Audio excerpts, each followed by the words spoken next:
الله أكبر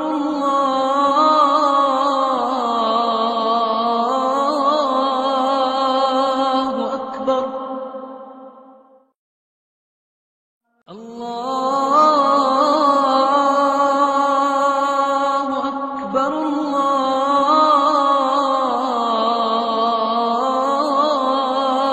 الله أكبر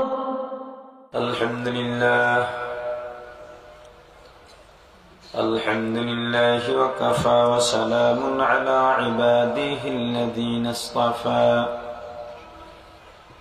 أما بعد فأعوذ بالله من الشيطان الرجيم بسم الله الرحمن الرحيم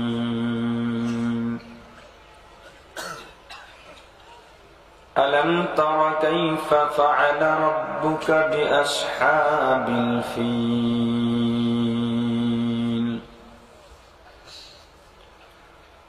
ألم يجعل كيدهم في تضليل وأرسل عليهم طيرا أبابيل ترميهم بحجارة من سجيل فجعلهم كعصف مأكول صدق الله العظيم সকলে একটু মহব্বতের সাথে জিকির করি লা ইলাহা ইল্লাল্লাহ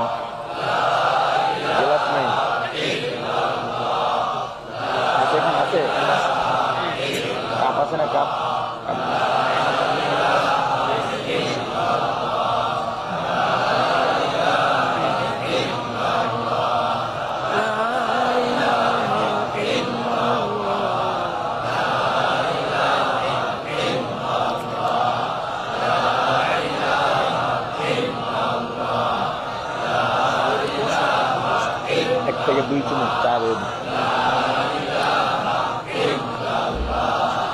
لا إله إلا الله لا إله إلا الله لا إله إلا الله محمد رسول الله تفسير القرآن محفل محترم সভাপতি মুআজ্জাজ মুকাররম হযরত উলামায়ে কিরাম দূর দূরান্ত থেকে আগত ইসলাম প্রিয় দিন প্রিয় মর্দে মুজাহিদ আল্লাহ রাব্বুল আলামিনের আশিকিন জাকিরিন মুসলমান ভাইরা কলিজার টুকরা সমবয়সী যুবক ও ছাত্র বন্ধুগণ পর্দানিশী মা ও বোনেরা আল্লাহ তাআলার দরবারে লক্ষ কোটি শুকর ও সুজুদ যেই মহান রব্বুল আলামিন আমাদেরকে হায়াত তৈয়বা দান করে দুনিয়ার জান্নাতের বাগান কোরআন ও হাদিসের এই মুবারক মজলিসে আশা ও বসার মতো তৌফিক দান করেছেন আলোচনা শোনার মতো সুযোগ করে দিয়েছেন এজন্য সকলে শুকর আদায় করি আলহামদুলিল্লাহ আলোচনার শুরুতে পবিত্র কালামুল্লাহ শরীফের 30 নম্বর পারার সূরাতুল ফিল আলাম তারা সূরা তেলাওয়াত করেছি সূরাতুল ফিলের আলোকে আপনাদের মাঝে আল্লাহ তাআলা যতক্ষণ তৌফিক দান করবেন ব্যাখ্যামূলক কিছু আলোচনা করার চেষ্টা করব ইনশাআল্লাহ আমি যে সূরাটি আপনাদের মাঝে তেলাওয়াত করলাম আল্লাহ রাব্বুল আলামিন ঐতিহাসিক এক ঘটনার বর্ণনা দিয়া এই সূরাটি আল্লাহর নবীকে আল্লাহ জানিয়েছেন মুফাসসিরিন کرام বলেন ঘটনাটি আল্লাহ রাব্বুল আলামিন নবীজির আগমনী বার্তা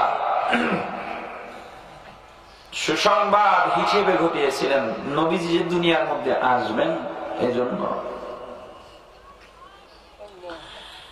এই ঘটনাটি ঘটেছিল নবীজির দুনিয়ার মধ্যে আসার 50 থেকে 55 দিন আগে কয়দিন আগে এটা মুখস্থ করবেন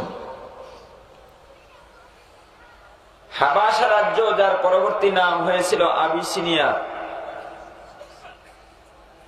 ইয়ামান রাষ্ট্র এই হাবাসার অন্তর্ভুক্ত ছিল, নাজ্জাশী পরিচালনাধীন ছিল, তার অধীনস্থ রাষ্ট্র হিসেবে ছিল আবিসিনিয়া। নাজ্জাশীর পক্ষ থেকে ইয়ামানের ক্ষমতা দেওয়া হয়েছিল আব্রাহা নামক এক খ্রিস্টানের হাতে।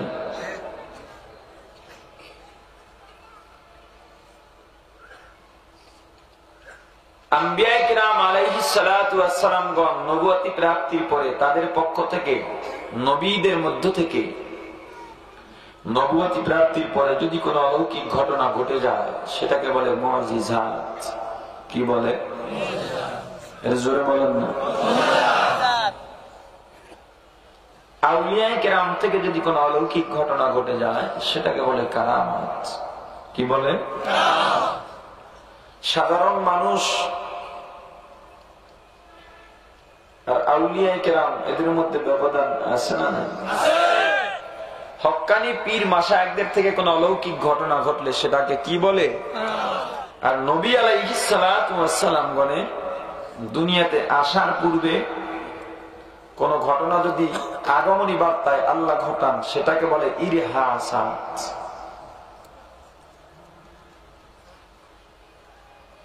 সূরাতুল ফিলের যে ঐতিহাসিক ঘটনা, এটা নবীজির আগমনী বার্তায় ঘটানো হয়েছিল বিদায় এটা ইরহাসাত। কি?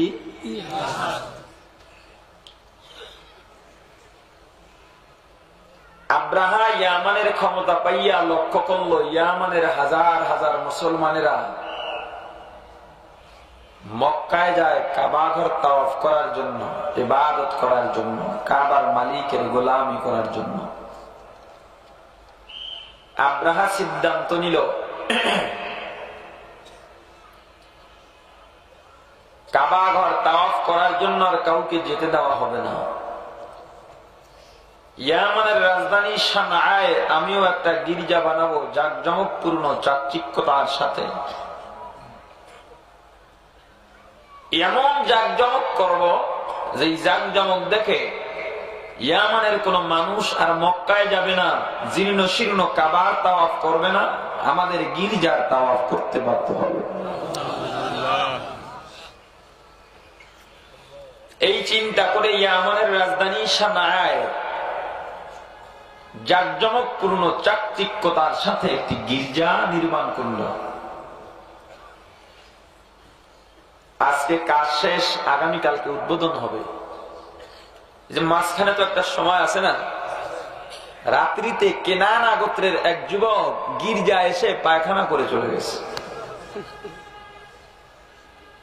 পরের দিন আব্রাহা সৈন্য বাহিনী নিয়ে গির্জায় আসছে উদ্বোধন করার জন্য ঢাক ঢোল পিটাইয়া,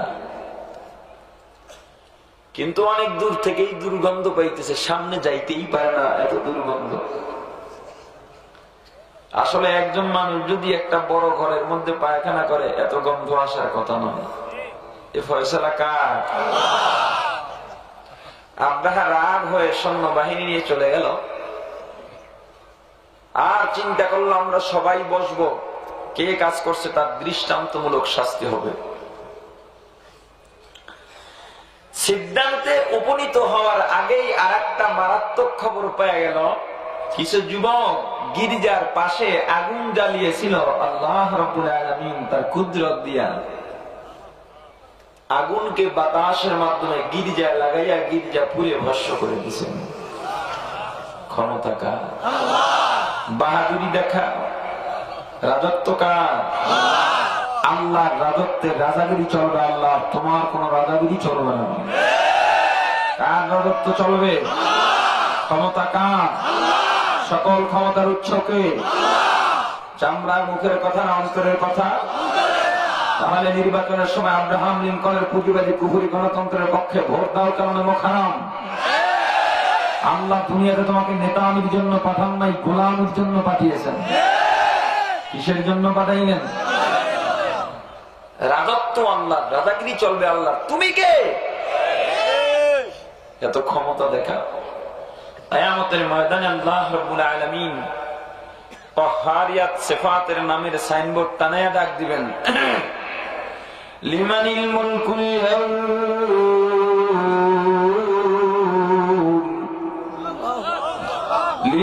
লিল্লাহিল ওয়াহিদিল কাহ্হার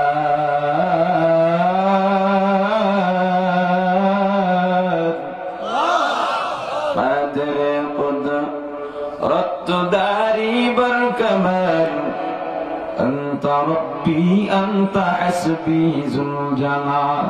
ক্ষমতা কার?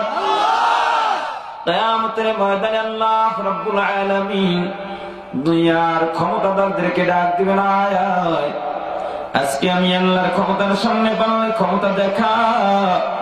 না না, আল্লাহর সামনে ক্ষমতা দেখানোর কারো সাহস নাই, সুযোগ নাই, ঠিক কিনা?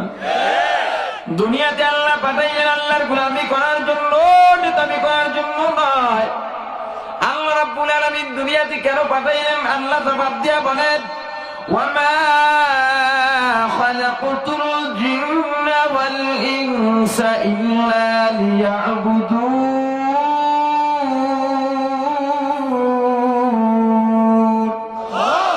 মা খালাকতুল জিন্না ওয়াল ইনসি বিখার জুজ ইবাদাত নিস্তে মাকসুদ আযা।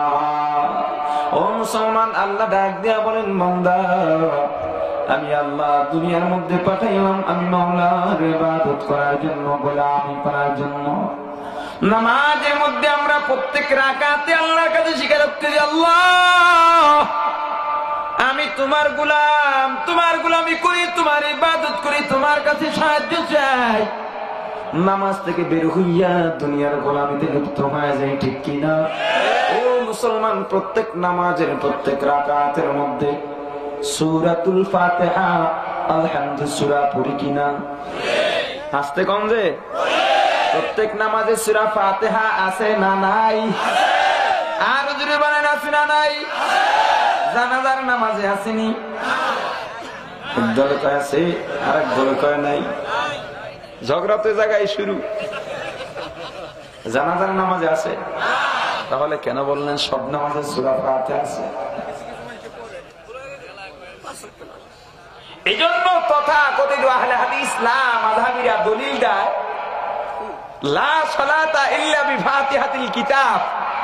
কোন নামাজ সূরা ফাতিহা ছাড়া হয় না, এজন্য জানাজায় সূরা ফাতিহা লাগবে। আরে বেয়াকুফের গোষ্ঠী, আমরাও সেটা মানি। কোন নামাজই সূরা ফাতিহা ছাড়া হয় না, আমরা পালনও করি, কিন্তু আমার বুঝে আসে না এত বড় মূর্খ তোরা। জানাজার নামাজ কোন নামাজ নয়, এটা দোয়া। জানাজার নামাজ কি? সব নামাজের অর্থ কি নামাজ নাকি? সব সালাতের অর্থ নামাজ নাকি? যদি জানাজার সালাত সালাতই হতো, রুকু কোথায়, সিজদা কোথায়? জানাজার নামাজ দোয়া বিদায়। জানাজার নামাজের পরে মাইয়িতকে সামনে রেখে আলাদা দোয়া করা যায় না।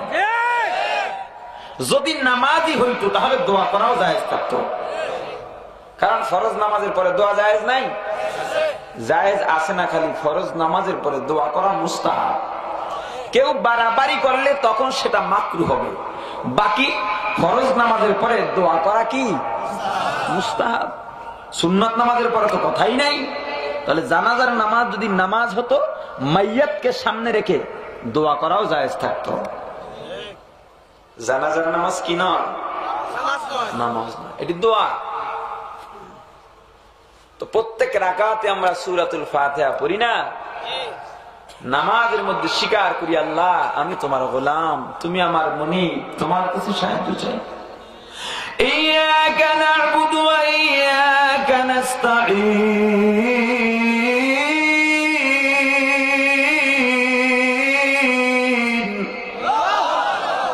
আল্লাহ আমি তোমার গোলাম, তোমার সাহায্য চাই, তোমার ইবাদত করি। শপথ করে বলল, আমাদের গির্জা যেহেতু ভাঙা হয়েছে, আমিও মুসলমানদের কাবা ভেঙে চুরমার করে দিব। এ চিন্তা করে হাতির বাহিনী নিয়ে, সৈন্য বাহিনী নিয়ে কাবার দিকে রওনা হয়। আল্লাহ দেখেন কিনা? জোরে বলেন। তৎকালীন কাবা ঘরের মুতাওয়াল্লি বা তত্ত্বাবধায়ক ছিলেন নবীজির দাদা কুরাইশের চেয়ারম্যান আব্দুল মুত্তালিব। মক্কার লোকেরা নবীজির দাদার কাছে গিয়ে বললেন, এই কওমের চেয়ারম্যান, আব্রাহা কাবা ঘর ভাঙার জন্য যে আসতেছে খবর পাইছেন? বলে হ্যাঁ পাইছি। আমরা কি যুদ্ধের প্রস্তুতি নিব? কয় না, দরকার নাই, তোমরা মক্কা শহর খালি করে অমুক পাহাড়ের মধ্যে অবস্থান করো, কাবা ঘর আল্লাহর, বাইতুল্লাহ আল্লাহর ঘর, আল্লাহই ব্যবস্থা করে। আল্লাহু আকবার। আব্রাহা বাহিনী রওনা হয়, সামনে যাকে পায় কতল করে। মক্কার শহরে ঢুকে দেখলো কোনো মানুষজন নাই, মক্কার কুরাইশরা যুদ্ধের কোনো প্রস্তুতি নিচ্ছে না। এই সুযোগে তারা মক্কার শহরের যত জন্তু জানোয়ার ছিল, উট ভেড়া বকরি সব গ্রেফতার করে নিয়ে যায়। এর মধ্যে নবীজির দাদা আব্দুল মুত্তালিবের 200 উট ছিল। তারা একটা জায়গায় অবস্থান করলো, যুদ্ধের প্রস্তুতি যেহেতু নিতেছে না, এই লক্ষ্যে কি করা যায়, আপোষ মীমাংসা হবে কিনা, এজন্য আব্রাহা নবীজির দাদাকে খবর দিয়ে পাঠাইল। নবীজির দাদা কয়েকজন লোক নিয়ে আব্রাহার তাবুর মধ্যে রওনা হয়েছে। আব্রাহা ছিল বড় অহংকারী, কাউকে কোনোদিন সম্মান করত না। কিন্তু নবীজির দাদার চেহারার মধ্যে আল্লাহ রাব্বুল আলামিন এমন একটা রূপ দিয়েছিলেন, এমন একটা নূর দিয়েছেন, যে কোনো মানুষ দেখলে সম্মান করতে বাধ্য হতো। নবীজির দাদা যখনই ঢুকলেন, আব্রাহা চেয়ারটা ছেড়ে নবীজিকে সম্মানের সাথে নবীজির দাদাকে চেয়ারে বসাইয়া নবীজির দাদার সামনে মাটির মধ্যে হাঁটু গেড়ে আব্রাহা বসে গেছে। এই কওমের চেয়ারম্যান, কি করতে পারি আপনার জন্য বলে। নবীজির দাদা ডাক দিয়ে বললেন, কিছু করা লাগবে না, তুমি আমাদের জন্তু জানোয়ার গুলো যে গ্রেফতার করেছে এগুলো ছেড়ে দাও। আব্রাহা আশ্চর্যের সাথে বলল, আমি তো আশ্চর্য হলাম, আপনি আমার কাছে এ সমস্ত জন্তু জানোয়ার চাইলেন, কিন্তু আপনারা যেই কাবার তাওয়াফ করেন, ইবাদত করেন, যেই আল্লাহর ইবাদত করেন, সেই আল্লাহর ঘর আমরা ভাঙার জন্য আসছি, আপনি তো একবারও আমাদেরকে নিষেধ করলেন না। নবীজির দাদা ডাক দিয়ে বললেন, উটের মালিক আমরা, এজন্য উট চাইছি, কাবার মালিক আল্লাহ, আল্লাহই বুঝবেন।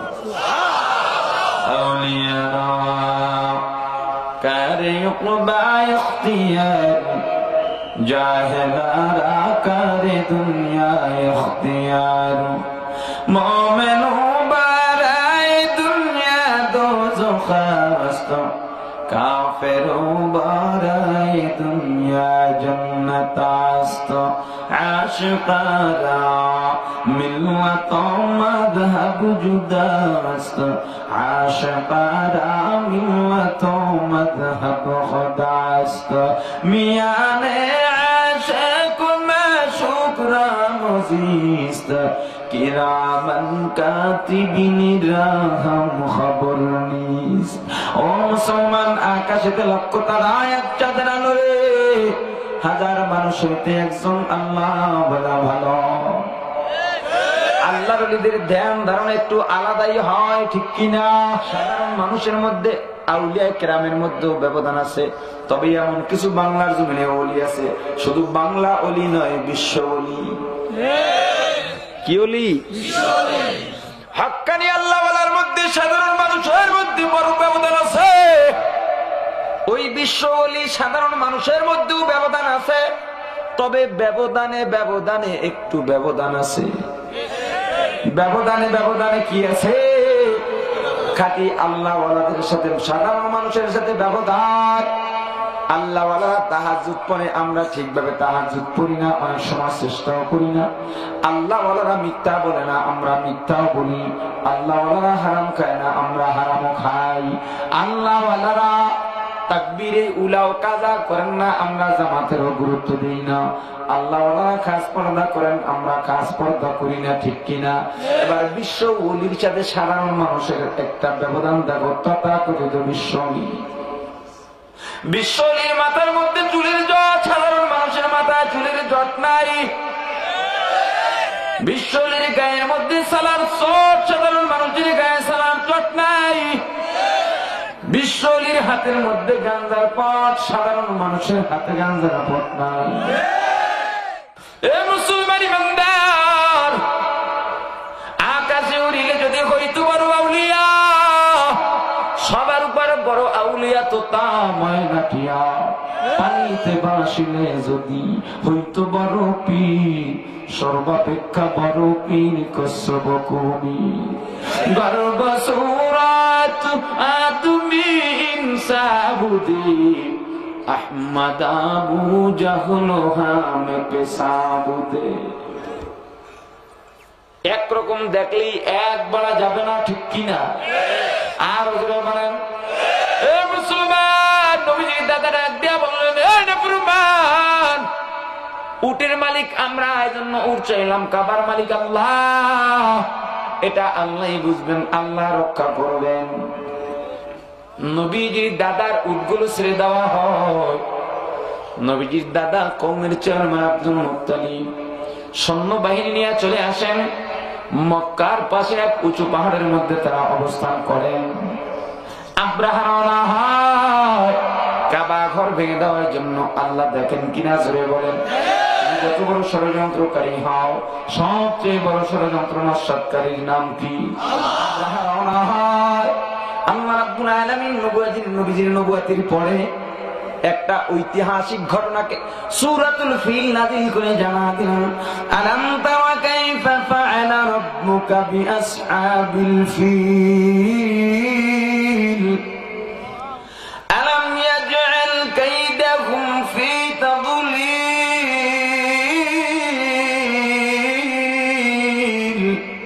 আল্লাহ সূরা নাযিল করে জানা দিলেন, ও পয়গম্বর, আলাম তারা, আপনি কি দেখেন নাই? নবী কি দেখছেন? কথা কয় না? তাহলে আল্লাহ কেন বললেন যে আপনি কি দেখেন নাই? ঘটনাটা তো নবীজির দুনিয়াতে আসার কয়দিন আগে, জোরে বলেন। তাহলে আল্লাহ কেন বললেন আপনি কি দেখেন নাই? এজন্য বোঝা গেল কোরআনের শব্দ দেখে কখনো ফতোয়া দেওয়া যাবে না। কোরআনের মূল দিক দুইটা। কয়টা? এক নম্বরে শব্দ, দুই নম্বরে অর্থ। শব্দ ছাড়া কোরআন হয় না, অর্থ ছাড়াও কোরআন হবে না। যেমন একটা শব্দ আলহামদুলিল্লাহি রাব্বিল আলামিন, একটা শব্দ বললাম, অর্থ সমস্ত প্রশংসা আল্লাহর জন্য, যিনি সমগ্র জগতের প্রতিপালক। এই শব্দ দিয়া, অর্থ দিয়া ফতোয়া দেওয়া যাবে না, তাতে মানুষ পথভ্রষ্ট হবে। কিভাবে? সমস্ত প্রশংসা কার, যদি বলেন না না, অর্থ দেখে যদি বলি সেটা তো এমনই হয়। আমার যদি ব্যাখ্যা বা তাফসীর না জানা থাকে, তখন আমি চিন্তা করব আল্লাহ বলছেন সমস্ত প্রশংসা আল্লাহর, না না, আল্লাহর প্রশংসা নয়। শিল্পীর কণ্ঠ যদি ভালো হয়, শিল্পীর প্রশংসা করা হয়। রাঁধুনির রান্না যদি ভালো হয়, রাঁধুনির প্রশংসা করা হয়। আম যদি মিষ্টি হয়, ফল যদি মিষ্টি হয়, ফলের প্রশংসা করা হয়। তাহলে সমস্ত প্রশংসা আল্লাহর কিভাবে হলো? আল্লাহর কোরআনের এই আয়াতটা তাহলে মিথ্যা কি? আপনি যদি অর্থ দেখে বিচার করেন তাহলে তো এভাবেই বলতে হবে। আসলে কি কোরআন সত্য, না আমার চিন্তা ধারণার পরিধি কম? কথা হয় না? আপনার আমার জ্ঞানের পরিসীমা একেবারেই সীমিত। ব্যাখ্যা জানতে হবে। যার জন্য যারা মাদ্রাসায় পড়ে নাই তাদের জন্য কোরআন শরীফের বঙ্গানুবাদ এবং তরজমা পড়া জায়েজ নাই, পড়ে ফতোয়া দেওয়া তো দূরের কথা। বিশ্বের জমিনে ইংরেজি ট্রান্সলেশনে কোরআন শরীফ পড়ে অর্থ জেনে মানুষের মাঝে অর্থের মাধ্যমে ফতোয়া দিয়ে লক্ষ লক্ষ হাজার হাজার কোটি মানুষের ঈমান নিয়ে তামাশা খেলতেছে ডাক্তার জাকির নায়েক। উনি নিজেও বলেন আমি কোন মাদ্রাসায় পড়ি নাই। যে মাদ্রাসায় পড়ে নাই তার জন্য ফতোয়া দেওয়া জায়েজ নাই। ফতোয়া আপনারা দিবেন, আমি রায় আপনাদের থেকে নিব। একজন ইঞ্জিনিয়ার বেতন পায় 1 লক্ষ টাকা, সম্মান, জ্ঞান, মর্যাদা, টাকা কোনটাই কমতি নাই। আপনার এলাকার একজন ফার্মেসিওয়ালা ডাক্তার বেতন 10,000 টাকা, দাম কার বেশি? জোরে বলেন। ইঞ্জিনিয়ার হঠাৎ ফার্মেসির সামনে দাঁড়ায় গেল, এই বেটা ফার্মেসিওয়ালা, সব আমার বেতন 1 লাখ, তোর বেতন 10। জ্ঞান আমার বেশি, মর্যাদা বেশি, সম্মান বেশি, এলেম বেশি, আজকের থেকে আমি ঔষধ বিক্রি করবো, রোগী আমি দেখব, চলবে? জোরে বলেন কেন চলবে না? সে তো জ্ঞানী বেশি। তুমি যত বড় জ্ঞানী হও, ডাক্তারির জ্ঞান যদি তোমার মধ্যে না থাকে, তোমার দ্বারা চিকিৎসা করা সম্ভব নয়।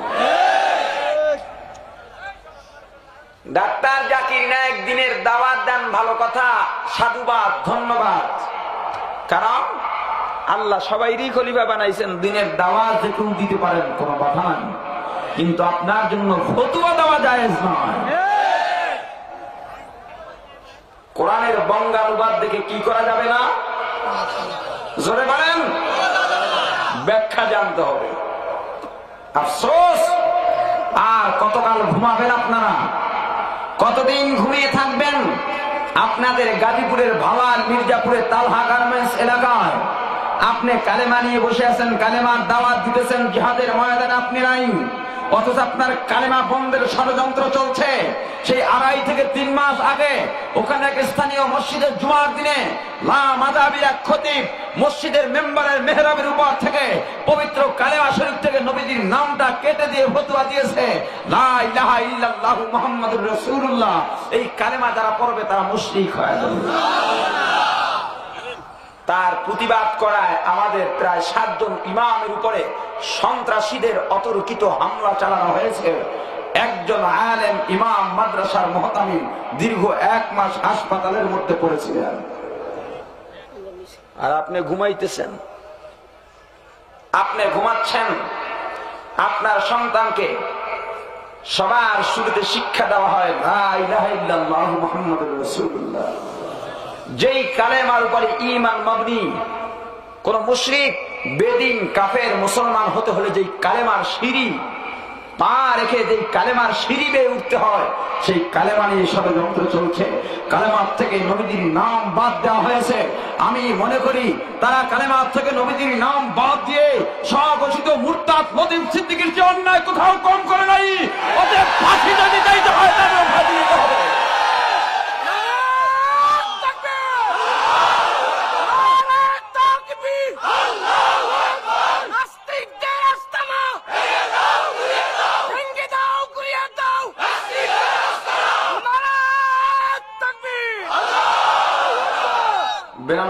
ভাগ মুসলমানের রাষ্ট্রেই বাংলার জমিন, আউলিয়া কেরামের পদধূলিতে ধন্য বাংলার জমিন, মসজিদের রাজধানী এই বাংলার জমিন, মাদ্রাসার ফ্যাক্টরিতে পরিণত হয়েছে বাংলার জমিন।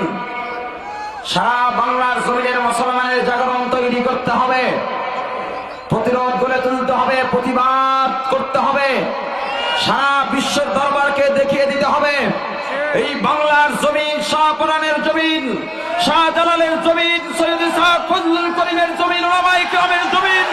এই বাংলার জমিন থেকে আমরা নাস্তিক মুরতাদদেরকে পরিষ্কার করব ইনশাআল্লাহ। সবাই রাজি আছেন তো? হকের আওয়াজ কোনদিন বন্ধ হবে না, হকের আওয়াজ কোনদিন বন্ধ হবে, হকের আওয়াজ বন্ধ হবে না। আমার সাথে রাগ করে কোনো লাভ নাই। যদি মজা না লাগে, ভালো না লাগে, বিরোধ হয়, লাল কালির কলম নিয়ে কোরআন হাদিসের আয়াতগুলো কেটে দাও, সব বন্ধ হয়ে যাবে। যদি উলামায়ে কেরামের জবান বন্ধ করা হয়, যেই কোরআন হাদিস পড়ে উলামায়ে কেরাম কথা বলেন, সেই কোরআন হাদিস পড়ে আবার আরেক বলনেওয়ালা হবে, ঠিক কিনা? আওয়ামী লীগওয়ালারা স্লোগান দেয় এক মুজিব লুকান্তরে, লক্ষ মুজিব ঘরে ঘরে। বিএনপিওয়ালারাও স্লোগান দেয় এক জিয়া লুকান্তরে, লক্ষ জিয়া ঘরে ঘরে। তাহলে ওলামায়ে কেরাম কি বাইরের জঙ্গলে নাকি? সারা বিশ্বের সকল ওলামায়ে কেরামের পক্ষ থেকে স্লোগান দিয়ে যায় এক মাওলানা, এক বলনেওয়ালা, এক মুফতি, এক মুহাদ্দিস, এক মুফাসসির, এক খতিব, এক মুহতামিম, এক শাইখুল হাদিস লোকান্তরে লক্ষ লক্ষ কোটি কোটি বলনেওয়ালা আল্লাহ ঘরে ঘরে তৈরি করে দিবেন ইনশাআল্লাহ। ষড়যন্ত্র শুরু হয়েছে, কালেমা বন্ধের পা তারা চলেছে। কালেমা চরমনাইর একার কালেমা নয়, তবলিগের একার কালেমা নয়, কোন পীর বা মুরিদের কেনা নয়, ইজারা আনা নয়। ইসলাম কেউ ইজারা নেয় নাই, ইসলাম নিয়ে আমরা একারাও ঠেকি নাই। ইসলাম নিয়ে পীর সাহেব চরমনাই একা থাকেন নাই। ইসলাম প্রত্যেকটা মানুষকে সমানভাবে রক্ষার জন্য আন্দোলন করতে হবে, ঠিক কিনা জোরে বলেন। এই কালেমা আওয়ামী লীগের সমর্থকদের হৃদয়ের স্পন্দন, বিএনপির মধ্যে মুসলমানদের হৃদয়ের স্পন্দন। বাংলার শুধু 92% মুসলমান নয়, বিশ্বের 150 কোটি মুসলমানের হৃদয়ের স্পন্দন। সেই কালেমা বন্ধের পায়তারা শুরু হয়েছে আপনাদের গাজীপুর থেকে। এর প্রতিবাদ শুরু করতে হবে গাজীপুর থেকে ইনশাআল্লাহ। আলাম তারা, আপনি কি দেখেন নাই আমি হাতি বাহিনীর সাথে কি আচরণ করেছি? নবীজি কি দেখেছেন? তাহলে শব্দ দেখে কি করা যাবে না? বিচার করা যাবে না, ফতোয়া দেওয়া যাবে না। মুফাসসিরিনে কেরাম বলেন, এই দেখা দিয়ে দেখা উদ্দেশ্য নয়, এটা দিয়ে জানা বা শোনা উদ্দেশ্য। জানা অথবা তাহলে ব্যাখ্যা কিসের জন্য প্রয়োজন হয়? কোরআনের মূল মর্ম বোঝার জন্য।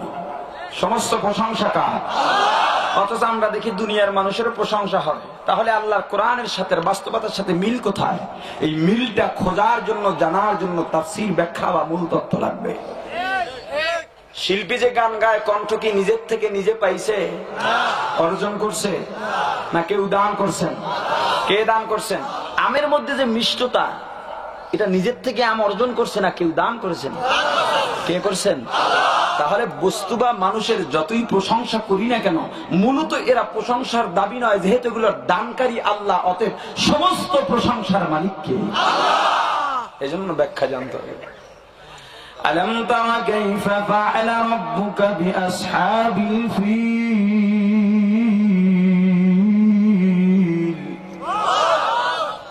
এই পয়গম্বর, আপনি কি দেখেন নাই, জানেন নাই, শোনেন নাই হাতি বাহিনীর সাথে কি আচরণ করলাম? আমি আল্লাহ কি তাদের সকল ষড়যন্ত্র নস্যাৎ করে দেই নাই, চক্রান্ত নস্যাৎ করে দেই নাই? তাদের যত ষড়যন্ত্র ছিল আমি আল্লাহ সব ষড়যন্ত্র নস্যাৎ করে দিলাম। আমি আজআল কাইদাহুম ফি তাদলিল ওয়া আরসালা আলাইহিম তায়রান আবাবিল। আমি আল্লাহ সৈন্য বাহিনী হিসেবে আবাবিল নামক ছোট্ট ছোট্ট পাখি পাঠা দিছিলাম। রাজত্ব কার?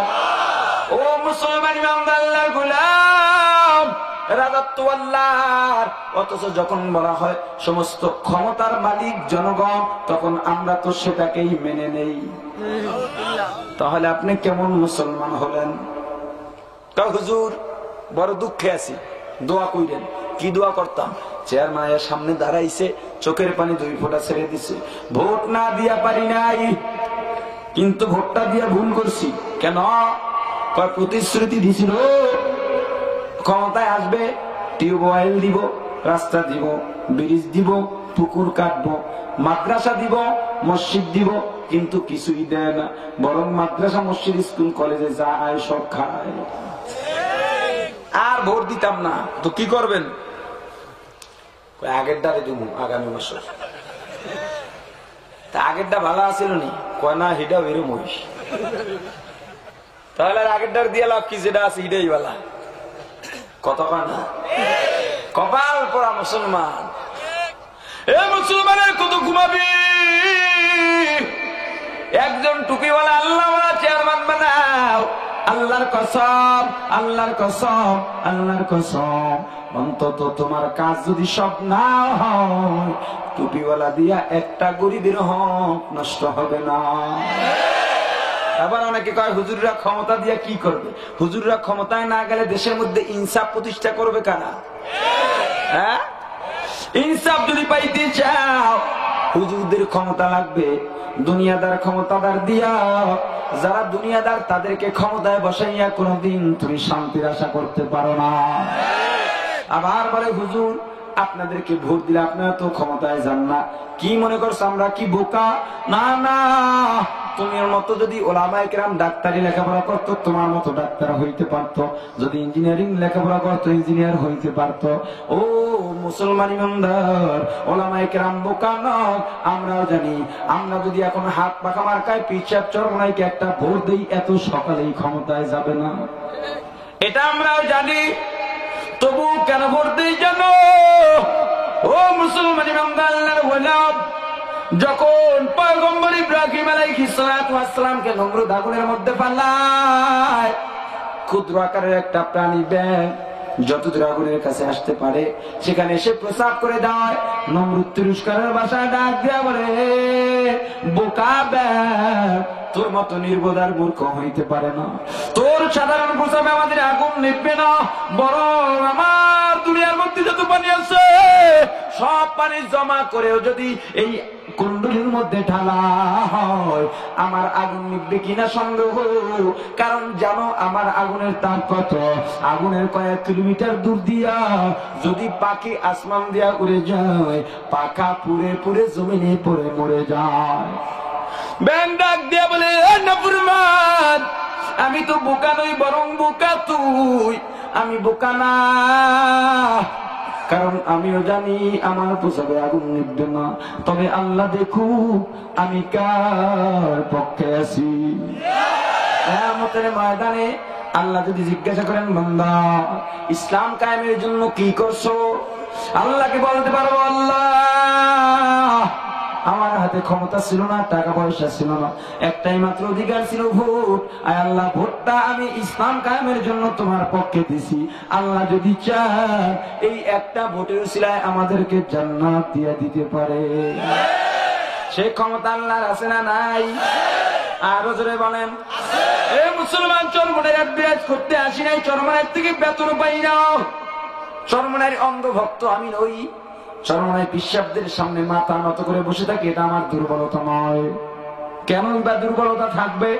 তারাও আলেম, আমিও আলেম, তাদেরও ভক্তবৃন্দ আছে, আমারও তো কিছু আছে। দুর্বলতার কোনো কারণ নাই, তবে কারণ একটা আছে কেন নত হয়ে থাকি। একমাত্র তারা হকের উপরে আছেন, হকের সামনে মাথা নত করে আছি। আর যতদিন হকের পক্ষে থাকবে তাদের জন্য আমি জীবন দিতেও প্রস্তুত আছি। আল্লাহর কসম, আল্লাহর কসম, আল্লাহর কসম, তারা যদি শরীয়ত বিরোধী কোন কাজ ইচ্ছাকৃত করে থাকেন, এখন যেভাবে পক্ষে বলি সেদিন থেকে আমি তাদের সেভাবে উল্টা বলবো। ও মুসলমান ইমানদার, ক্ষমতা কার? সকল ক্ষমতার মালিক কে? আল্লাহ ডাক দিয়ে বলেন, পয়গম্বর আমি কি তাদের সকল ষড়যন্ত্র নস্যাৎ করি নাই? আপনি কি জানেন না, যখন হাতি বাহিনী মক্কার জমিনে রওনা হয়, ওয়া আরসালা আলাইহিম তায়রান আবাবিল,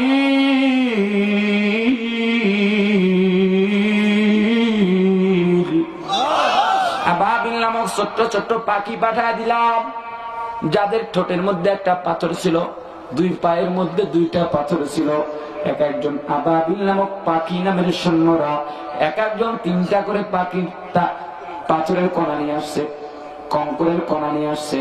যখন হাতি বাহিনী সামনে আসে, হাতি বাহিনী যখন সামনে আগায় বাইতুল্লাহ ধ্বংস করার জন্য, কাবা ঘরের উপর আক্রমণ চালানোর জন্য, তারমিহিম বিহিজারাতিম মিন সিজ্জিল, পাখিদের মাধ্যমে সেগুলো আল্লাহ নিক্ষেপ করেন তাদের গায়ের উপরে।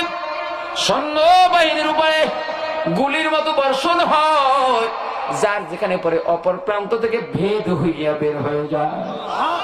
মানুষের মাথায় পরে, মাথার মধ্যে ভেদ হইয়া নারী বুড়ি পচে গেলে পায়খানার রাস্তা দিয়ে বের হয়ে যায়। হাতির চামড়া অনেক পুরো, শুনেছি অনেক সময় গুলিও নাকি তাদের গায়ে ঢুকে না। কিন্তু ওই পাথরের কণাগুলো যখন হাতির গায়ের মধ্যে পড়ে, হাতির গায়ের মধ্যে পড়ে ছিটকে যায় না, ভেদ হইয়া অপর প্রান্ত থেকে বের হইয়া যায়। ক্ষমতাটা কার? আরো জোরে বলেন। বিশ্বাস হয়নি? এই মুসলমান ইমানদার, এ পয়গম্বর আপনার ভয় নাই, চিন্তা নাই। ফাজআলাহুম কাআসফিন মাকুল,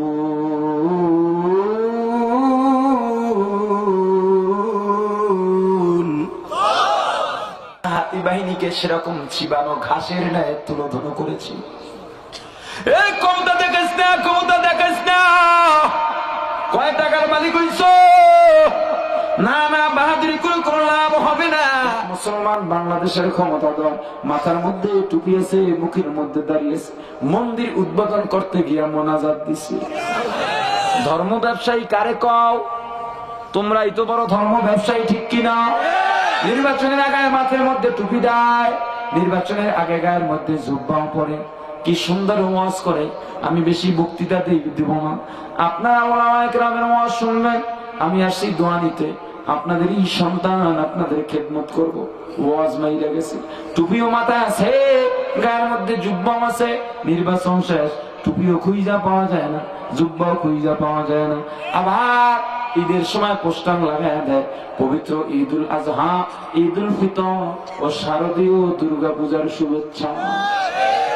মানে সে তো ধর্ম ব্যবসায়ী নয় খালি, সে মুসলমান ধর্ম ব্যবসায়ী, হিন্দু ধর্ম ব্যবসায়ীও, ঠিক কিনা? সবাইকে খুশি করার জন্য বলে, এ মুসলমান ইমানদার, ওলামায়ে কেরাম কথা বললেই বলা হয় ধর্ম ব্যবসা। না না, ও আল্লাহর গোলাম, পর্দা লাগবে কি লাগবে না? আল্লাহর আইন মানা লাগবে কি লাগবে না? বউ দেখাইবেন কারে? দুলাভাইরে না নিজে দেখবেন? চাচাতো ভাই, খালাতো ভাই, আপন ভাই, চাচা, মামা, খালু, যাবে কাউকে দেখেন?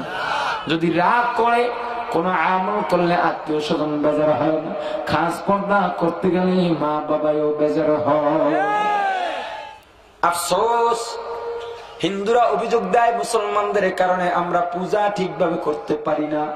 কিন্তু কোন হিন্দুকে কোনদিন দেখছেন ঈদের দিনে মুসলমানদের বাড়িতে গিয়া ভিড় জমায়, মসজিদে গিয়া ভিড় জমায়? না না, বড় আফসোস লাগে, বাংলার জমিনে মসজিদের মধ্যে হিন্দুরা হামলা চালায় না, মুসলমানেরাই চালায়। মাদ্রাসা মসজিদের জায়গা জমি দখল করে মুসলমানেরা, হিন্দুরা করে না, ঠিক কিনা বলেন? মুসলমান মসজিদের মধ্যে নামাজ পড়ে, মসজিদের পাশ দিয়ে একজন যায় মোমবাতি টানতে টানতে। এ ব্যাকুব, তোমার কি জানা নাই তুমি যে গু খাইতেছ, এই গু টানের কারণে মসজিদের নামাজের বড় সমস্যা হয়। কথা কইলেই তো ভালো লাগে না। হুজুর এতদিন ভালাই ছিলেন, আপনার এত ভালো গাড়ি কোন জায়গায় হাত দেন? এত জায়গায় হাত দেন কেন? একটু চুপ থাকা কি যায় না? আমাকে একদিন বলে, হুজুর কিছু বললেন না, এখনো দাঁড়িয়ে রাখে নাই, নামাজ পড়ে না, কিছু বললেন না, একটু ছাড় দেন। আমি কই, মিয়া ইসলাম কি আমার বাপের নাকি আমি যে ছাড় দিই? হুজুর একটু ছাড় দেন, ওয়াজে গেলে হুজুর একটু ছাড় দেন, ছাড় দিয়ে দিয়া কম। আমি যে সূরা তেলাওয়াত করলাম, আগের সূরার সাথে এই সূরার একটা সম্পর্ক। আগের সূরার মধ্যে পরনিন্দা যদি করা হয়, চগলখুরি করা হয়, পরকালে আল্লাহ কি শাস্তি দিবেন তা জানায় দিলেন।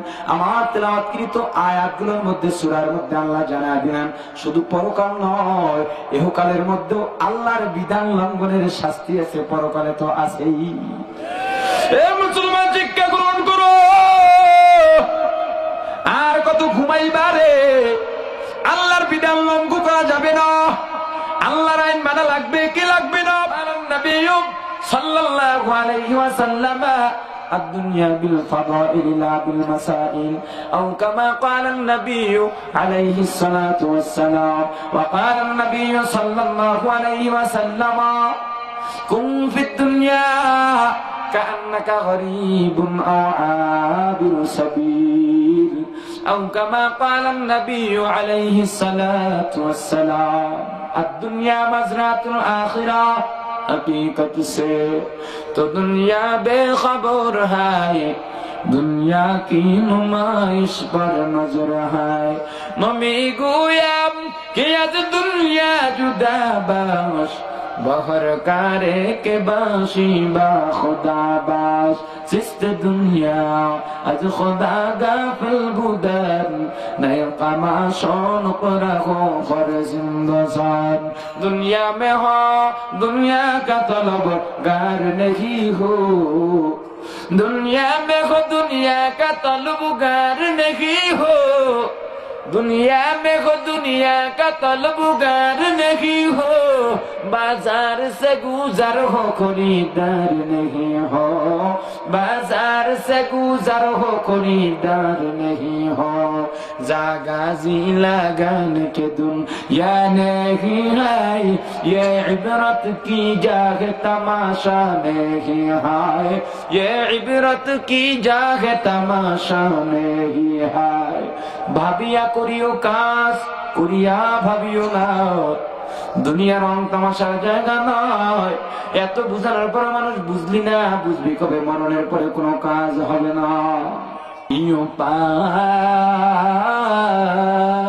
উপায় হবে আমার মরণে,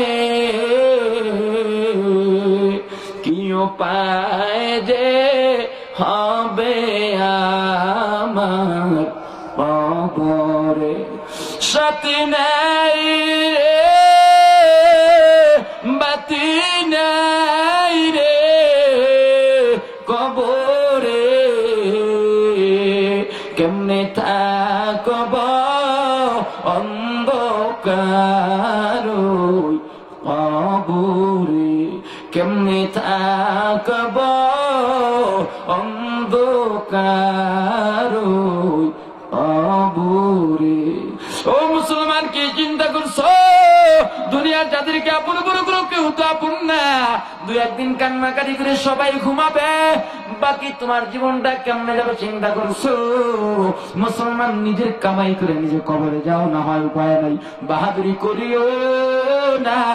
আল্লাহ পাঠাইলেন আল্লাহর গোলামি করার জন্য, আল্লাহর গোলামি করো, মানুষের গোলামি নয়। সূরাতে ইউসুফ কো দেখি চাহনে वाला, मैं सूरत यूसुफ को नहीं चाहने वाला, मैं कैसा के मानंद नहीं आशिक लैला, मैं कैसा के मानंद नहीं आशिक लैला, मैं आशिक मौला हो मेरा इश्क दवाना, ये जुमला जहाँ जिसकी तजल्ली से उजाला, ये जुमला जहाँ जिसकी तजल्ली से उजाला। কত যত্নের পাখি তুমি,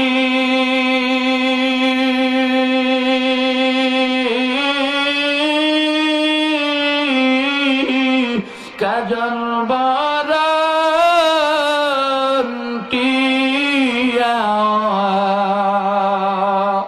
সময় হলে যাইবা চলে, এই দুনিয়ার সব তুইয়া, আইসো একা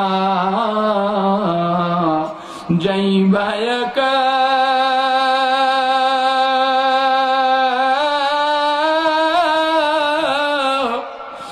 সঙ্গে কেহ যাইবে না। দিন দুই চারি কেন্দ্রে কেহ খবর যে আর লইবে না। কাদের মায়ায় পড়ছে মুসলমান, যাদের মায়া পড়ছো কেউ কিন্তু তোমাকে 2 দিন দুনিয়ার মধ্যে রাখবে না, ঠিক কিনা জোরে বলো। যত আপনি হোক না কেন, ওই কবরের মধ্যে আপন কিন্তু আপন, ঠিক কিনা করবে না, ঠিক কিনা? মুসলমান ওয়াজের মাহফিলে যখন রওনা হয়, ওই মা ডেকে ডেকে বলে, সন্তান ওয়াজের মাহফিলে যাও বাবা, আমাদের জন্য দোয়া কর। আজকে দুনিয়ার মধ্যে মায়ায় পরে টাকা পয়সার মায়া পরে মাকে ভুলে গেলি। ও মা বাবার সন্তান, অথচ জানো বাবা, তোমার মা আমার মা কত কষ্ট করছে রে। বৈজ্ঞানিকরা আবিষ্কার করছে, একজন মানুষের যন্ত্রণা শক্তি সহ্য করার ডিগ্রি মাত্র 36%। 36 ডিগ্রি যন্ত্রণা সহ্য করতে পারে। এর চেয়ে যদি 1 ডিগ্রি হয়, কোন মানুষটা বাঁচে না, সঙ্গে সঙ্গে মারা যায়।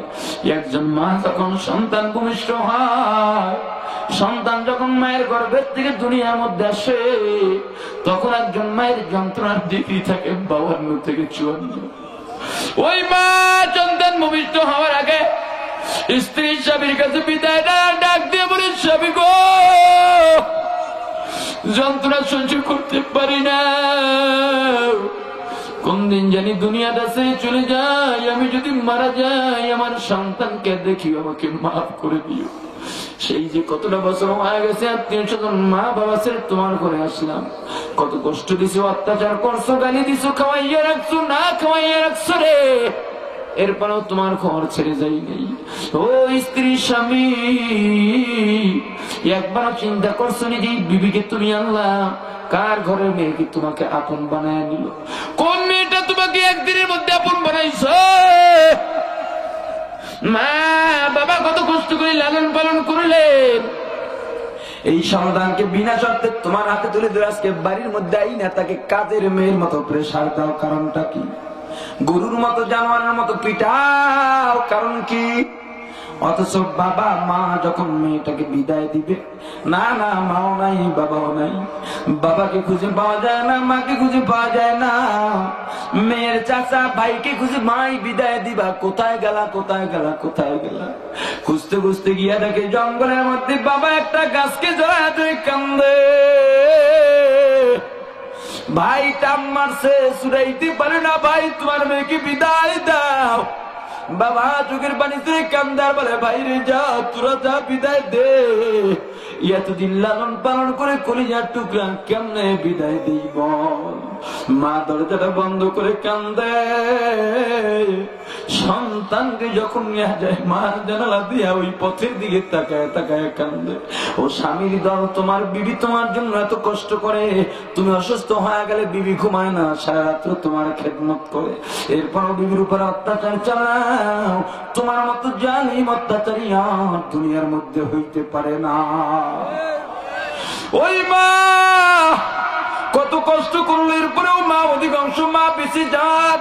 বৈজ্ঞানিকরা বলে বড় আশ্চর্য, বড় আশ্চর্য, এই মা তো বাঁচার কথা নয়, আল্লাহ কুদরত দিয়ে বাঁচায় রাখেন সন্তানকে লালন পালন করানোর জন্য। ওই মা ডাক দেয়া বলে, বাবা গো, ওয়াজের মাহফিলে গেছো, আমাদের জন্য দোয়া কর, এতটা নিষ্ঠুর হইস না। ওই বাবা দেখে দেখে বলে, সন্তান গো, ওয়াজের মাহফিলে গেছো, বাবা দোয়া কর, বাবা দোয়া কর, নিষ্ঠুর হইস না রে বাবা, দোয়া কর, বড় কষ্টের মধ্যে আছি। ও মুসলমান ইমানদার, যদি মা বাবাকে আপন মনে হয় ভুলে যাইও না, মাঝে মাঝে দোয়া করার দরকার আছে না নাই? মাঝে মাঝে না সব সময়, আর হুজুর বলেন মাঝে মাঝে না সব সময়। এ মুসলমান ইমানদার, দুনিয়ার মধ্যে যতদিন থাকবো আল্লাহর বিধানের লঙ্ঘন করা যাবে না, কারণ আল্লাহ এই সূরা দিয়ে জানায়া দিয়েছেন, আল্লাহ শুধু আখিরাত নয়, কোন সীমা লঙ্ঘনের শাস্তি আল্লাহ আখিরাতে তো দিবেনই, দুনিয়ার মধ্যেও দিবেন। তবে দিনের পথে চলতে থাকো মুসলমান, এটাই সূরার শিক্ষা। দিনের পথে চলতে থাকো, যত বাধা আসবে সব আল্লাহ রুখে দিবেন। ربنا ظلمنا أنفسنا وإن لم تغفر لنا وترحمنا لنكونن من الخاسرين. ربنا آتنا في الدنيا حسنة وفي الآخرة حسنة وقنا عذاب النار. دعاء كستان بدرگاہ الہی، حیات و دولت و علم و درازی। আল্লাহ গভীর রজনী পর্যন্ত কোরআন হাদিসের আলোচনা হইল, আল্লাহ ভুল ত্রুটি ক্ষমা করে আলোচনার উপরে বক্তা শ্রোতা প্রত্যেককে নির্বিধান ভাবে আমল করার তৌফিক দেয়া দাও। আল্লাহ মাহফিলের আয়োজন যারা করলো, দান সদকা করলো, সাহায্য সহযোগিতা সহানুভূতি দেখাইল, আল্লাহ আজকে যারা মাদ্রাসার স্থায়ী সদস্য হয়ে গেল, তৌফিক অনুযায়ী যে যে অঙ্ক বলল, আল্লাহ প্রত্যেকের দানকে কবুল করে নাও। আল্লাহ যারা সহানুভূতি দেখাইল, বুদ্ধি মেধা পরিশ্রম দিয়া মাদ্রাসা মাহফিলকে সার্থক করলো, যারা উপস্থিত হয়ে মাহফিলের সৌন্দর্যতা বাড়াইল, যারা শুরু থেকে পর্যন্ত বয়ান করে দিক নির্দেশনা দিল, আল্লাহ প্রত্যেককে তুমি মাফ করে দাও, কবুল করে নাও। আল্লাহ মাদ্রাসা যেখানে যা দরকার গায়েবী মদদ দিয়া পূরণ করে দাও। আল্লাহ মাদ্রাসার সাথে যারা জড়িত আছে সবাইকে তুমি মাফ করে দাও। মাদ্রাসার যেখানে যা দরকার গায়বী মদদ দিয়া পূরণ করে দাও। আল্লাহ হিতাকাঙ্ক্ষী শুভাকাঙ্ক্ষী মাদ্রাসার সাথে যারা জড়িত আছে যেভাবে সংশ্লিষ্ট থাকুক না কেন সবাইকে মাফ করে দাও। আয় আল্লাহ আমাদের দোয়ার খবর আমাদের প্রত্যেকের মনের নেক আশা পূরণ করে দাও। প্রত্যেকের ঘর থেকে কোরআনের আওয়াজ বাহির করে দাও। প্রত্যেকের ঘরের নারী পুরুষকে নামাজি পর্দাসীন বানায় দাও।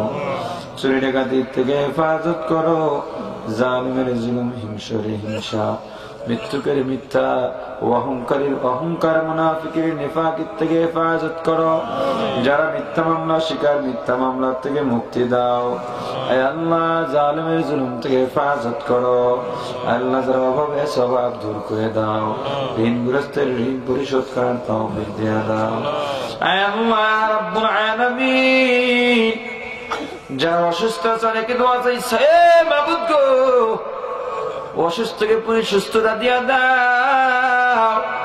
আয় আল্লাহ হাঁটা চলায় চলাফেরায় মোবাইলে দেখা সাক্ষাতে অনেকে দোয়া চায়। আমি তো বড় গুনাহগার, আমার তো বলার মতো জবান নাই।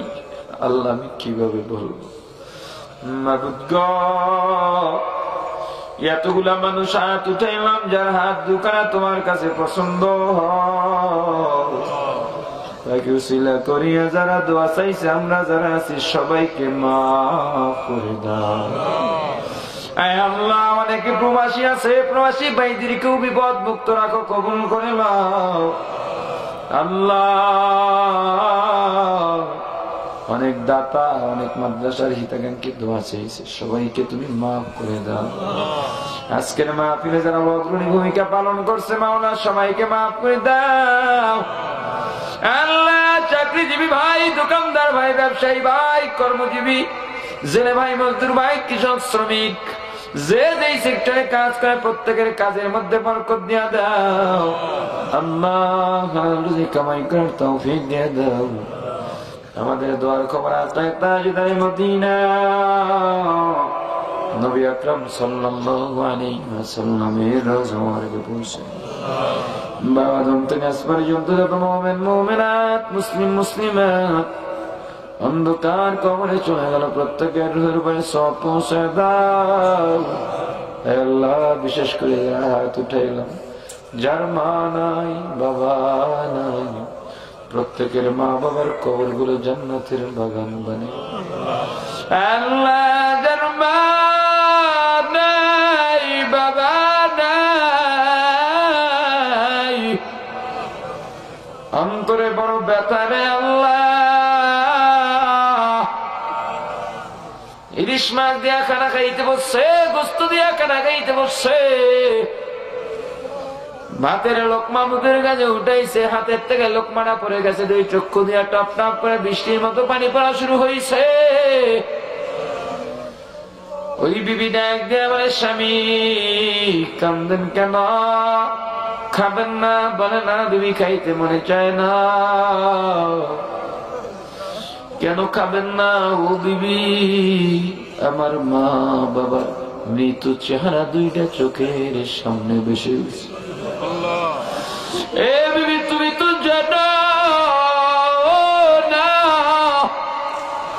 আমার মা আমার জন্য কত কষ্ট করছে। বিবি তোমার তো জানা নাই আমি যখন ছোট্ট ছিলাম আমি অসুস্থ হয়ে গেছি। আমি মা এক কাঠের মধ্যে বসা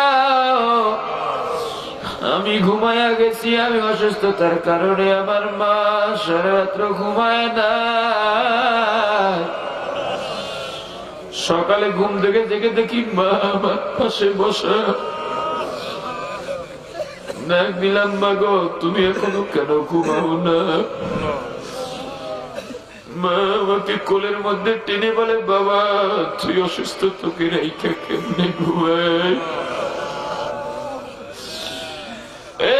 তুমি তো জানো না আমি মাদ্রাসা থেকে মক্তব থেকে স্কুল থেকে বাসায় ফিরতাম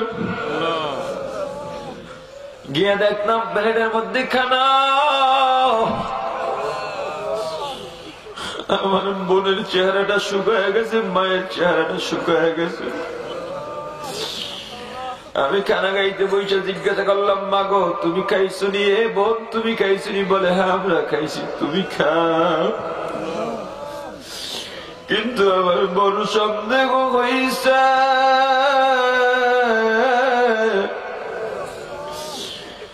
আরে মাকে জিজ্ঞাসা করার পর মার সহ্য করতে পারে না, চোখের আড়াল করে চলে গেছে, শাড়ির খুঁটির আড়ালে চোখের পানি ফেলাইয়া সেখান থেকে চলে গেছে। আমি বোনের কাছে গিয়ে জিজ্ঞাসা করলাম, মা শাড়ি আসল দিয়া চোখের পানি আড়াল করলো, আমার চোখ পাখি দিতে পারবে না। আমি কথা জিজ্ঞাসা করার পরে মা চলে গেলেন। কেন? বল বোন বল। বোন চোখের পানি ছেড়ে বলে, ভাই আজকে বাবা কোনো কাজ করতে পারে নাই, ঘরে কোনো খাবার নাই, তুমি মাদ্রাসা থেকে আসবা, তুমি তো না খেয়ে থাকলে তোমার কষ্ট হবে, কেমনে লেখাপড়া করবা? এই জন্য পাশের বাড়ি থেকে তোমার জন্য খানা আনছে, আমরা তো না খাইয়া রইছি। আমি দূরে লেখাপড়া করতে গেছি, গাজীপুর থেকে ঢাকায় গেছি, বরিশাল গেছি, হাটহাজারী গেছি, চট্টগ্রাম গেছি। হঠাৎ করে একদিন বাবা ফোন দিছে, আয় খোকায় তোর মাকে একটু দেখে যাও, তোর মা শুকাইয়া গেছে, তোর চিন্তায় কিছু খাই না। এ বাবা, তোর মা দরজার আড়ালে যাইয়া চোখের পানি ছেড়ে কান্দে।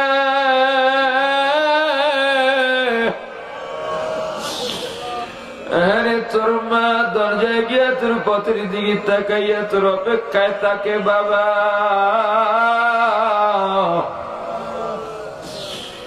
সারা রাত ঘুমায় না, আমরা ঘুমায় যাই। যেদিন আমার রাত্রে ঘুম পেয়ে যায় সেদিনই আমি দেখি তোর মা নামাজের মধ্যে বসে আছে, আর চোখের পানি ছেড়ে দোয়া করে, আল্লাহ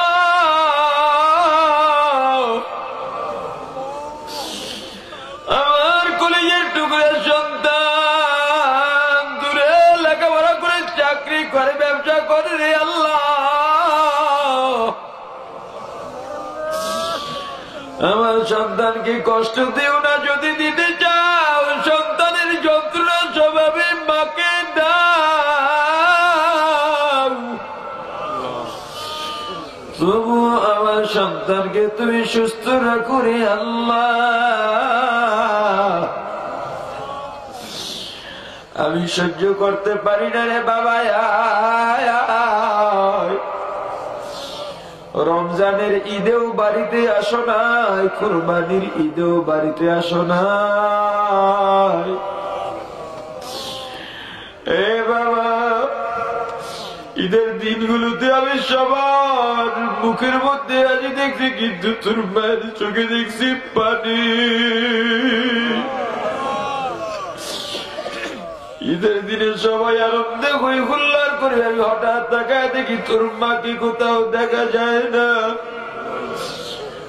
ঘরের মধ্যে তালাশ করে দেখি একটা দরজা ভিতর দিকে লাগানো, ওই রুমের মধ্যে তোর মায়ের কান্নার আওয়াজ।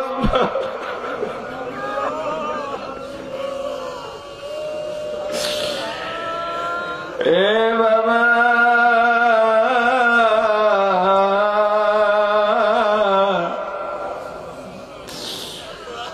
দরজাটা খুলে ভিতরে ঢুকে দেখি তোর মা জানালা দিয়ে তোর পথের দিকে তাকাইয়া তাকাইয়া কান্দে। আমি জিজ্ঞাসা করলাম, বিবি তুমি দরজা বন্ধ করে কেন কান্দ? আনন্দের দিনে এত মানুষ, তুমি কেন দরজা বন্ধ করে কান্দ?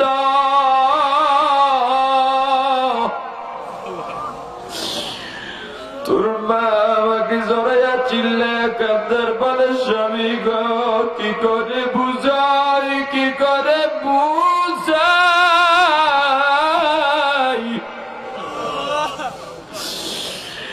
আজেবাজে মানুষজনের তো অভাব নাই, কিন্তু আমার কলিজার টুকরা খোকাটাই গোস্বামী রে। বলো স্বামী সন্তান কি রাইকা কিভাবে আনন্দ করি?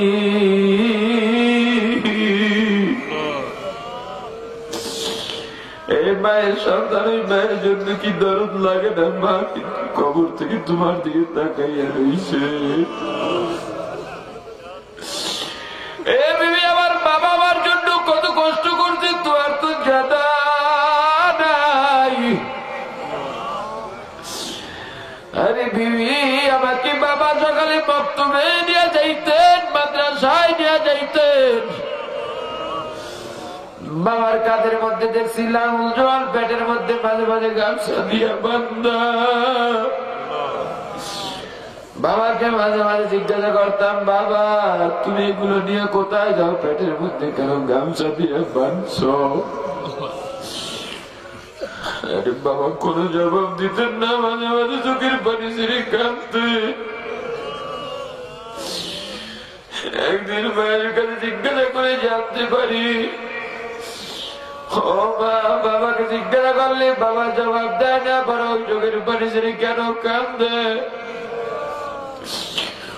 আমার বাবাকে কোলের মধ্যে জড়াইয়া মাও কান্না ধরে রাখতে পারলেন না। আমার মা ডাক দিয়ে বলে, বাবা গো, তোমাকে যে আমরা মানুষ বানাবো কিভাবে? আমরা তো গরিব।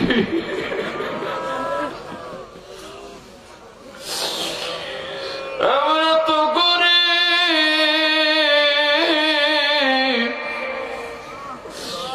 তোর বাবা মানুষের বাড়ি কাজ করে রিক্সা চালাই, ঠেলা চালায়। ঠিকভাবে তো আমরা খাইতে পারি না, তোকে ঠিকভাবে খাওয়াইতে যাইয়া, খরচ দিতে যাইয়া মাঝে মাঝে না খাইয়া থাকতে হয়। তোর বাবা যেদিন পেটে ক্ষুধা থাকে সেদিন গামছা বাঁধে।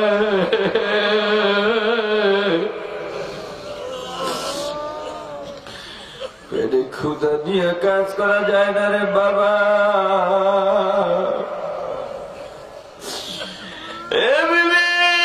বাবা সারাদিন রাত পেটে গামছা বেঁধে ক্ষুধার যন্ত্রণা নিয়ে কাজ করছে।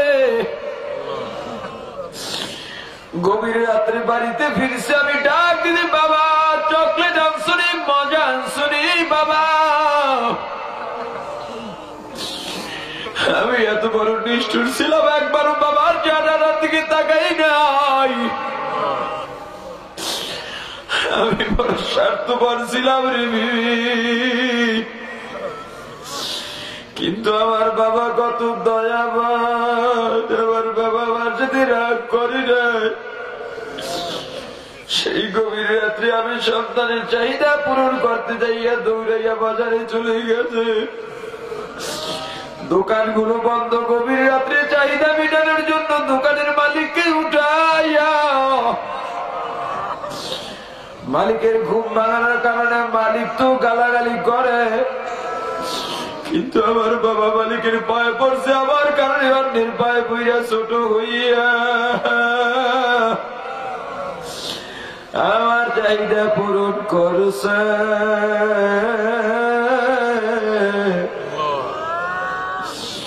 ও বিবি বলো, গত বছর আমার বাবা ছিল, মা ছিল,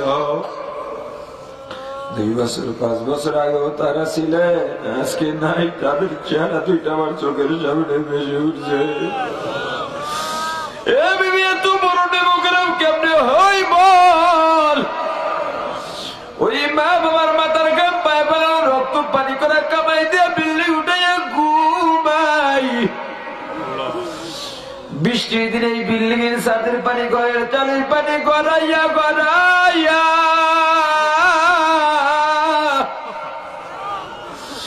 ওই মা বাবার কবরে যায়, খবর তো নিলাম না। আজকে শীতের রাত্র কত ল্যাপ তুজুক জাজিম কম্বল দিয়ে আরামের ঘুমাই।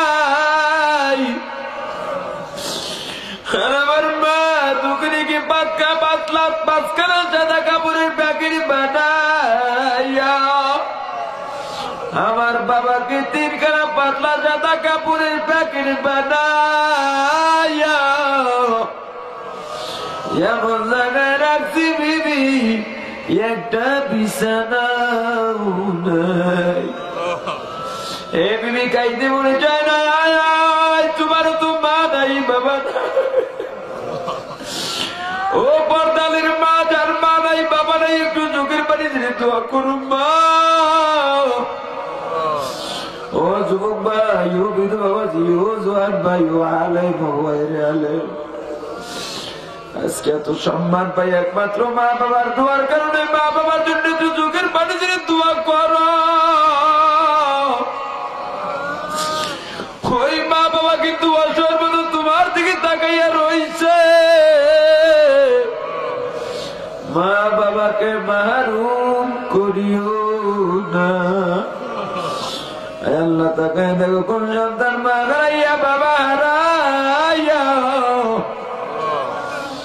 তোমার দরবারে চোখের পানি দিলে শিশুর মতো কান্দে। সন্তানের দোয়া উসিলা করিয়া প্রত্যেকের মা বাবার কবরগুলো জান্নাতের বাগান বানাইয়া দাও। আয় আল্লাহ রাব্বুল আলামিন,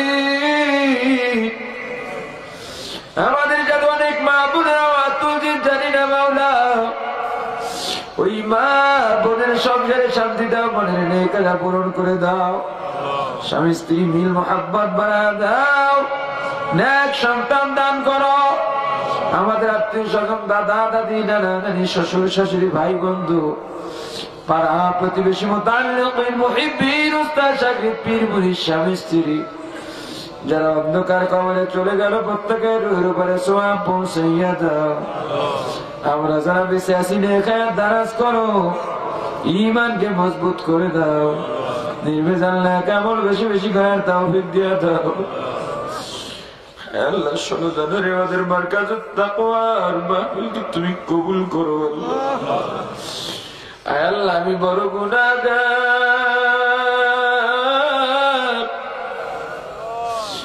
আল্লাহ আমার এলাম নাই, কালাম নাই, যোগ্যতা নেই, জ্ঞান নাই। আল্লাহ তুমি তো জানো কোন নিয়ত নিয়ে তোমার এই দিনের প্রতিষ্ঠান কায়েম করলাম। তুমি তো জানো আমি কতটা কষ্ট করতেছি মাওলা। আল্লাহ দুনিয়ার মানুষ মাদ্রাসা এখন ভালোবাসতে চায় না, যার জন্য আমি মানুষের দুয়ারে যাই না, তোমার অপেক্ষায় আছি।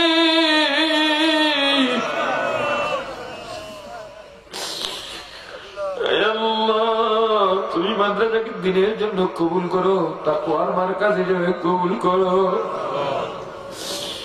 আল্লাহ আমাদের মাহফিলকে কবুল করো, হেদায়েতের জরিয়া বানিয়ে দাও।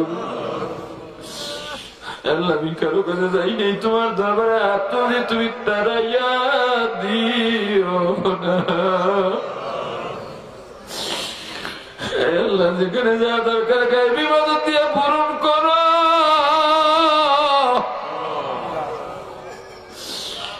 আল্লাহ যাদেরকে দাওয়াত দিলাম, তোমার বড় বড় ওলামায়ে কেরাম, তোমার আউলিয়ায়ে কেরাম, তোমার বন্ধুগণ আসবেন। আল্লাহ অনেক দূর দূরান্ত থেকে তোমার পাগলেরা আসবে। মাওলা আমার পরে তুমি সহি সালামতে রাখিও। আল্লাহ আজকের মাহফিলকে কবুল করো, কিয়ামত পর্যন্ত কবুল করো। আল্লাহ আগামী 24, 25, 26 ফেব্রুয়ারি চরমনের ফাল্গুনের মাহফিলকে কবুল করো। 9, 10, 11, 16, 17, 18 ইজতেমা কবুল করো রে আল্লাহ। আমাদেরকে খাঁটি মুসলমান না বানাইয়া অন্ধকার কবরে ডাক দিও না। রব্বিরহামহুমা কামা রব্বায়ানি সগীরা, রব্বিরহামহুমা কামা রব্বায়ানি সগীরা। সুবহান রাব্বিকা রাব্বিল ইজ্জাতি আম্মা ইয়াসিফুন ওয়া সালামুন আলাল মুরসালিন والحمد لله رب العالمين।